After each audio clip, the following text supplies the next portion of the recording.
মন্ডলী আপনারা দেখতেছেন এটা আমাদের মিনি কক্সবাজার আর এটা মিনি গেস্ট হাউস। জুম করি এটা মিনি গেস্ট হাউস, এটা মিনি কক্সবাজারের ঢেউ। এটা আমার ভাগ্নে হারুনা রশিদের মাছের প্রজেক্ট। তো আমরা এখানে ঘুরতে আসছি। আমার নানু ভাই আছে, এই যে নানু ভাই, মুখটা দেখাও নানু ভাই, নানু ভাইয়ের মুখটা দেখাও। এই যে আমার নানু ভাই, আর এটা আমার ছেলে ক্যামেরাম্যান হিসেবে আছে। আর আমরা এই যে দেখছেন ঢেউ, এই যে ঢেউটা ভালো করে লক্ষ্য করেন, ঢেউ, এই যে ঢেউ, এই ঢেউটা আমরা মনে হচ্ছে আমরা যেন কক্সবাজার চলে আসছি। পানি এই যে আমার নানু ভাইয়ের গায়ে একটু পানি দিয়ে দিই।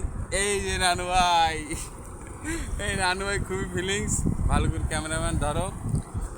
এই যে নানু ভাই, নানু ভাই, এই যে আমরা খুব আনন্দ করতেছি। এটা আমাদের মিনি কক্সবাজার, মিনি কক্সবাজার। এটা মিনি গেস্ট হাউস।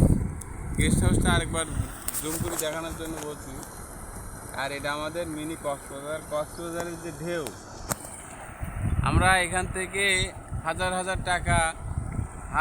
টাকা খরচ করে আমরা কক্সবাজার যাই, কিন্তু আমাদের বাড়ির আশেপাশে যেসব সিনারি রয়েছে এগুলো যদি আমরা সেটাই মনে করি যে এটাই আমাদের কক্সবাজার, তাহলে আর কক্সবাজার যাওয়ার প্রয়োজন হয় না। এখানে যদি আমরা গোসল করি, এখানে যদি আমরা তো যাই হোক, আমি যা বলতে চাচ্ছি আপনারা হয়তো বুঝতে পারছেন। কাট।